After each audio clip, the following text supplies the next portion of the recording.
सुहिणी याद बाग़ 57। फ़ोन में वापसि रिंग वॼी। सखीअ गौर कयो, साम्हूं निहारियो, फ़ोन त खण। पर रेवती जो कुझु बि जवाबु न। वापसि कुझु देरि खां पोइ फ़ोन ते थोरा मैसेज आया। रेवती उन ॾे निहारियो, मैसेज कंहिंजा आहिनि। सखीअ उन जो फ़ोन खणी करे मैसेज ॾिठा। मैसेज रोकी जा हुया। सखी सिधो सवाल कयो, रेवती फ़ोन खण, उस मैसेज जो जवाबु ॾे। थी थो सघे तुंहिंजे पप्पा जे करे हुन फ़ोन कई हुजे, तबियत जे लाइ या कुझु बि। कम से कम फ़ोन त खण। रेवती वीचारनि में हुई, छा कयां, छा ॻाल्हाईंदमि। उन जे दिलि में कश्मकश चालू जो हुई।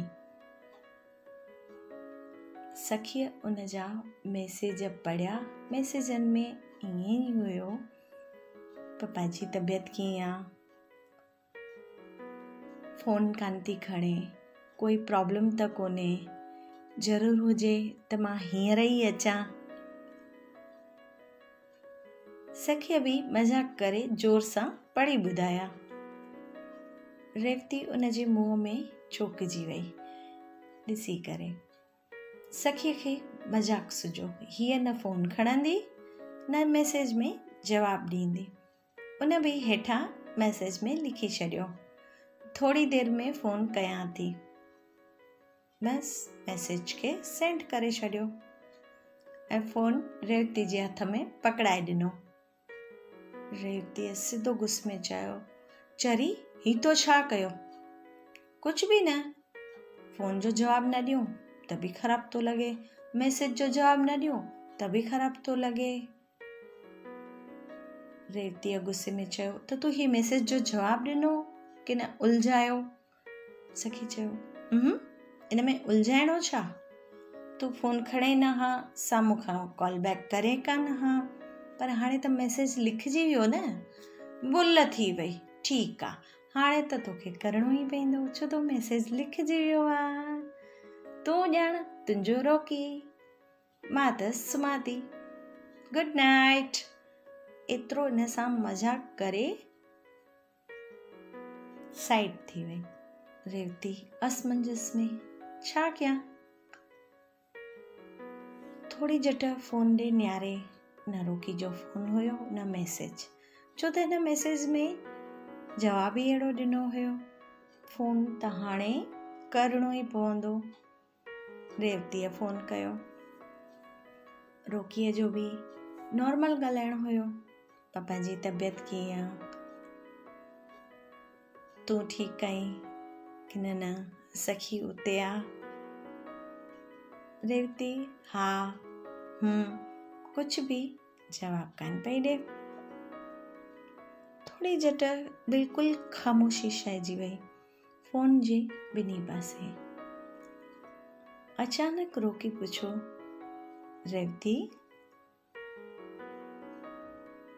रेवतीअ वापसि चयो, रोकीअ चयो। सखी जंहिंमहिल आई तंहिंमहिल उनजे मन में बि काफ़ी सवाल हूंदा न। रेवती चयो, हा, त पोइ तोखे जवाबु ॾियणु त ॾाढो ॾुखियो लॻियो हूंदो न? रेवती हिकु सेकंड ख़ामोश थी वई ऐं जवाबु ॾिनो, उन जे सवालनि मूंखे ॾाढो परेशान कयो। रोकी चयो, ठीकु आहे, त मां हाणे फ़ोन ते ज़्यादा नथो ॻाल्हायां। इन बारे में मूंखे कान थो लॻे पाण खे वधीक बहस करणी घुरिजे। हींअर तूं पप्पा ते ध्यानु ॾे, सखी बि तुंहिंजे पासे में हूंदी। ठीकु आहे, पंहिंजी तबियत जो ध्यानु रखिजे। मां हाणे 2-3 ॾींहंनि लाइ ॿाहिरि गाम वेंदसि, त शायदि हॉस्पिटल न अची सघंदसि। एतिरो चयो ऐं हिन फ़ोन रखी छॾियो। रेवतीअ सिधो सखीअ ॾे निहारे चयो, सखी तूं छा कयो, ईअं छो कयई?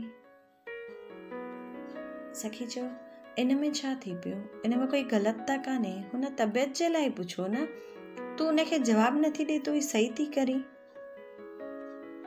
मथां थोरी चट खां पोइ फ़ोन जी रिंग वापसि वॼी ऐं सखी रेवती फ़ोन ॾे निहारे चौंकिजी वयूं। इहो फ़ोन कंहिंजो हुयो?